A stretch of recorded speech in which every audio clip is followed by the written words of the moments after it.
जाना, बजले हरि को एक दिन है जाना, बजले हरि को एक दिन है जाना, बजले हरि को एक दिन है जाना।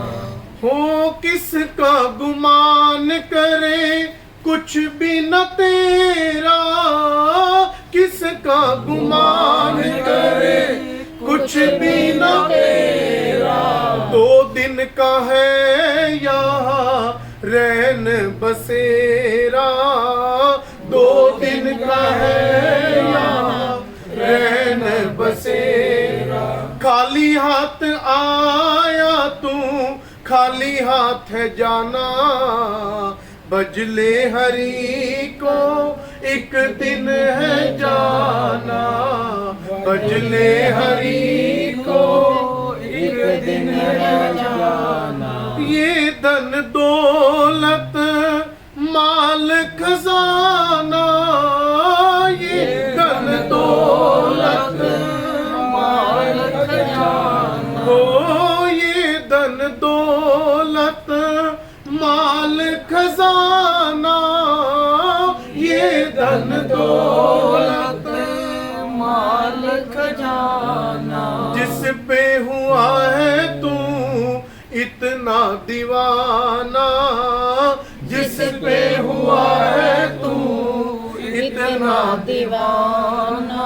आज है तेरा कल का नहीं है ठिकाना, बजले हरि को एक दिन है जाना, बजले हरि को एक दिन है जाना।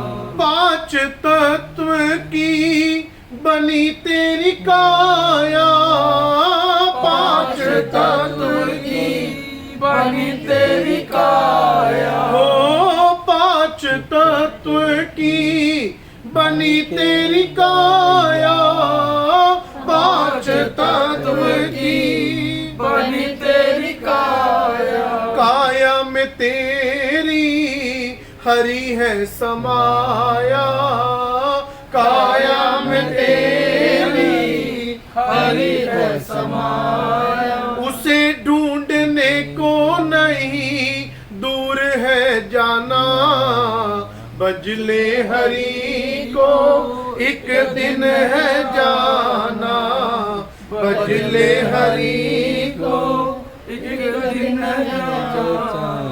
हरि नाम की एक जोत जगा ले, हरि नाम की एक जोत जगा ले, ओ हरि नाम की एक जोत जगा ले, हरि नाम की एक जोत जगा ले। जो कुछ किया है तू उसे भुला दे, जो कुछ किया है तू उसे भुला दे।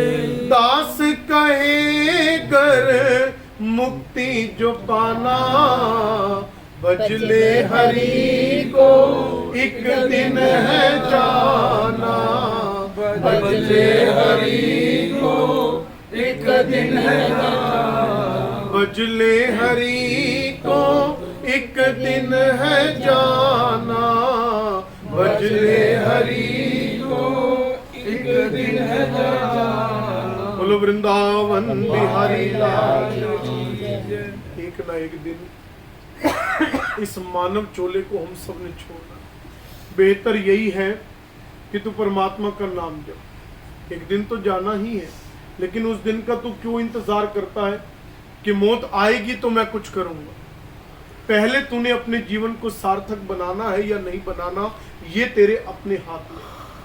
ये इंसान के अपने हाथ में, कोई किसी के लिए नहीं करता, हर किसी ने अपने लिए करना। अब ध्यान देना, परमात्मा क्या कह रहे हैं कि जंगलों के अंदर रहने वाले जानवर, अब हम एक मनुष्य अगर 2 साल के लिए वनों में जाकर रह के आए, ध्यान देना, एक मनुष्य अगर 2 साल के लिए अपने घर को छोड़कर जंगलों में रहकर आए तो हम उसको क्या दर्जा देते हैं? पता है आपको क्या कहते हैं हम उसको? तपस्वी कहते हैं ना कि इसने तपस्या की है, कि 2 साल अपने मोह माया को त्याग कर जंगलों में रह के आए। तो भगवान कहते गरुड़ जी, हम मनुष्य को तो तपस्वी का दर्जा देते हैं और मोक्ष भी मिल जाता है। जंगलों के अंदर रहने वाले जानवर, पशु, क्या वो तपस्वी माने गए? क्या वो तपस्वी कहे गए? और कंकर चुगने वाले कबूतर, पृथ्वी जल को पीने वाले चातक, क्या व्रती माने जाएंगे? चातक एक पक्षी होता है, नाम सुना होगा आपने, सुना है कभी? चातक किताबों में तो पढ़ा होगा, देखा नहीं होगा। उल्टा लटक और क्या पानी, कौन सा पानी पीता है पता है आपको? बारिश का पानी। अब जब तक बारिश नहीं आएगी, बारिश 2 महीने नहीं आती, बारिश 3 महीने नहीं आती, वो प्यासा रहेगा। तो क्या हम उसको व्रती का दर्जा दे दे कि भाई ये तो बहुत बड़ा व्रत कर रहा है? एक मनुष्य अगर 2 दिन बिना पानी पिए रहे तो हम उसको कितना बड़ा व्रती मान लेते हैं? मानते हैं नहीं मानते? एक दिन भी अगर हम निर्जल रहे, जल ना पिए, तो हम तो कहते ना, देख इसने कितना बड़ा व्रत किया है, सुबह से लेके रात हो गई है, इसने पानी तक नहीं पिया। अब जो चातक, जो पक्षी इतना बड़ा तप कर रहा है, व्रत कर रहा है, तो क्या हम उसको व्रती मान ले? परमात्मा कहते हैं कि नहीं। और दूसरी बात कि गंगा आदि पवित्र नदी है, गंगा पवित्र नदी है, उस नदी के अंदर अगर कोई मनुष्य अपने प्राणों को त्याग दे, ध्यान देना, कोई मनुष्य अगर उस नदी के अंदर मृत्यु को प्राप्त हो जाए, अपने प्राणों को त्याग दे, तो हम क्या कहेंगे? बताओ अलावादी साहब, क्या कहेंगे हम? कि ये तो मोक्ष का गामी हो गया, कि इतनी पवित्र नदी के अंदर इसने प्राण त्याग दी, कहेंगे ना। लेकिन गरुड़ जी, उस नदी के अंदर मेंढक भी है, उस नदी के अंदर मछलियां भी है, उस नदी के अंदर घड़ियाल भी है, न जाने कितने कीड़े मकोड़े हैं। तो उनका जन्म भी उस नदी में है, उनका मरण भी उस नदी में है, तो क्या वो मुक्ति को पा गए? भगवान कहते कभी भी नहीं, क्योंकि ये सारे अपने कर्म को हर्षित हैं। मुक्ति केवल मानव योनि ही पा सकती है।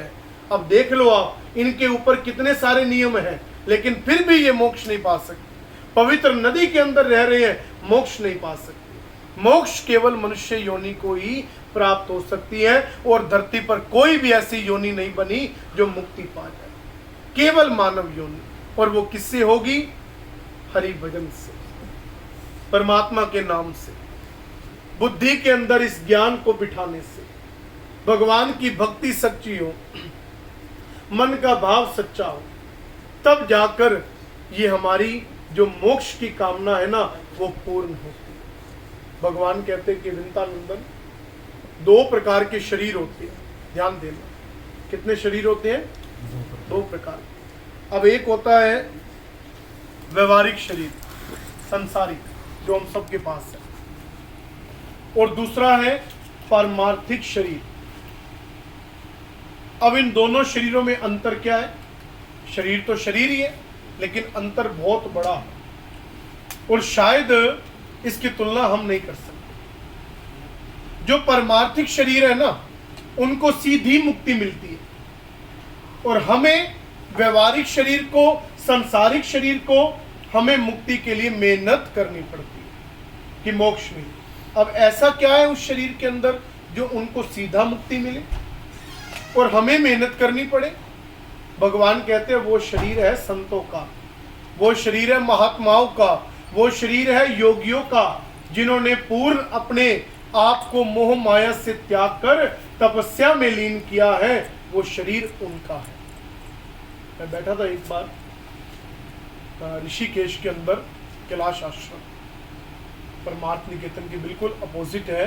कैलाश आश्रम ब्रह्म विद्यापीठ है, बहुत बड़ा आश्रम है, और पूरे हिंदुस्तान में बहुत आश्रम बने हुए। तो वहाँ पे उनके दशम पीठाधीश्वर थे उस समय, अब तो 12 आ चुके हैं। दशम पीठाधीश्वर थे स्वामी विद्यानंद जी गिरी जी महाराज, महामंडलेश्वर जी थे।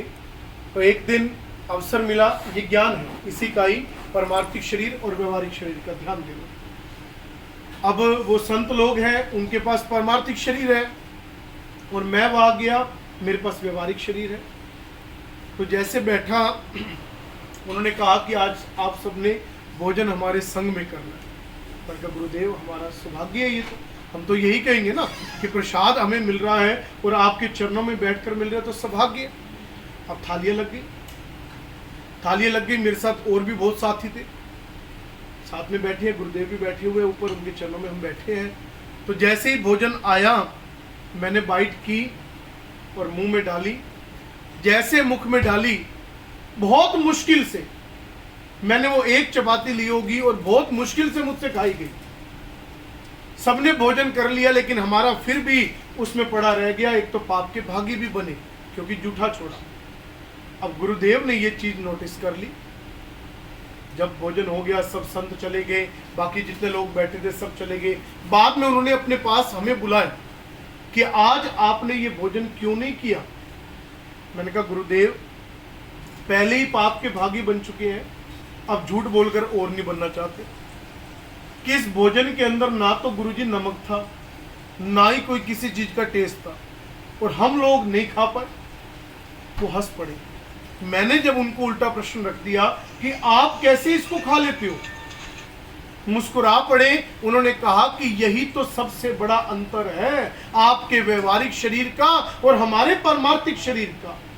हम लोग भोजन करते हैं किसके लिए? पेट की तृप्ति के लिए। आप लोग भोजन करते हो किसके लिए? मुंह के स्वाद के लिए। अंतर आ गया ना। और दूसरा, हम लोगों को समय अनुसार ये वस्त्र भी चाहिए। जैसे टाइम आगे बढ़ेगा, समय बढ़ेगा, हमें वस्त्रों की जरूरत है। और हम लोगों ने जिस दिन भवरा कपड़ा पहन लिया, चाहे हमारी मृत्यु बचपन में हो, जवानी में हो या बुढ़ापे में हो, तब तक हमने उस भवरे कपड़े में ही रहना है। अंतर है। तीसरा, हम लोगों को हमारे परिवार से कोई मोह नहीं। ठीक है, हम भी माँ के गर्भ से जन्म लेके आते, हमारे भी पिता हुए, हमारे भी भाई हुए, हमारी भी बहन हुई, लेकिन हमें किसी का मोह नहीं है। हमारे लिए चाहे कोई हमारा भाई मृत्यु को प्राप्त हो रहा है, हमारी बहन जा रही है, हमारी माता जा रही है, हमारे पिता जा रहे हैं, कोई भी हमारे परिवार से जा रहे हैं ना, हमारा आंसू नहीं निकलते। क्यों? क्योंकि हम मोह में नहीं पड़े हुए, हमने मोह का त्याग किया होता है। और हम लोग अभी देख लो, आज भी अगर उस पिता की, उस भाई की याद आएगी तो सबसे पहले क्या आएंगे? क्यों? क्योंकि मोह है ना, प्यार है, प्रेम है, तो आंसू तो आएंगे। राम जी भी रो पड़े थे। अभी लक्ष्मण मूर्छित तो हुआ था, मृत्यु को प्राप्त तो नहीं हुआ था, मृत्यु तो नहीं हुई थी, घोषित की मृत्यु हो चुकी है, बस यही पता था ना कि मूर्छित है, और मुझे बताने की जरूरत नहीं है। मेरे प्रभु राम पूरी रात बैठकर रोए थे या नहीं रोए थे? क्या है ये? मोह, प्यार, प्रेम। इसलिए व्यवहारिक और पारमार्थिक शरीर में अंतर है। पारमार्थिक शरीर के जो प्राण है वो सीधा तालु छिद्र से निकलते हैं। उनके प्राण या से चलते हैं और या से निकल जाते हैं। उनके राउंड नहीं करते, पूरे शरीर में चक्कर नहीं लगाते, भ्रमण नहीं करते। उनके आत्मा राम से प्राण निकले और सीधे उन्होंने तालु छिद्र से प्राण त्याग दिए। और हम लोगों के प्राण, मैंने आपको बताया कथा में, जो लोग रोज कथा सुन रहे हो, मुझे बताओ कितने स्थान मैंने विभिन्न प्रकार के बताए थे? 7। कहाँ से निकलती? नाभि, नाभि, कंठ, नाक, आंखें, मल स्थान, तालु छिद्र, ये सारे प्राण निकलने के स्थान। लेकिन संतों के लिए कितने स्थान बताए? एक। कितना अंतर है। इसलिए हमें मेहनत करनी पड़ती है, इसलिए हमें प्रयत्न करना पड़ता है कि मोक्ष गति को हम प्राप्त करें। अब ये फैसला हर इंसान के अपने हाथ में है, कोई किसी के लिए नहीं करता। मेरे लिए चाहे मनुष्य अपने घर पर भी बैठकर चौकड़ी लगाकर चाहे एक माला राम की भी क्यों नहीं करता है, चाहे मन के अंदर वो जाप भी क्यों नहीं करता है, वो भी उसका सार्थक बन जाता है, वो भी उसका सफल हो जाता है। मैं ये नहीं कह रहा आपको कि आप सुबह उठो और 2 घंटे आसन लगा के बैठ जाओ, नहीं कहा मैंने, परमात्मा भी नहीं कहा। मैंने ये भी नहीं कहा कि आप कम से कम 5-6 मंदिरों में जाओ और वहां पर जल चढ़ाओ और उसके बाद आपकी जो ये मोक्ष गति की जो हीनता है वो स्वीकार की जाती नहीं। तो घर पर भी बैठकर अगर परमात्मा का नाम लेता है, चंद मिनट भी तू नाम ले लेता है, तब भी तेरा जीवन सफल है, तब भी तुझे मुक्ति मिल सकती है। ये मेरे परमात्मा का कहना है। कि तब भी तू मोक्ष गति को प्राप्त कर सकता। अब इंसान के अपने हाथ में है कि किसी ने क्या करना है और किसने क्या नहीं। भगवान कहते हैं कि हे विंता नंदन, दक्षिण और नैतिक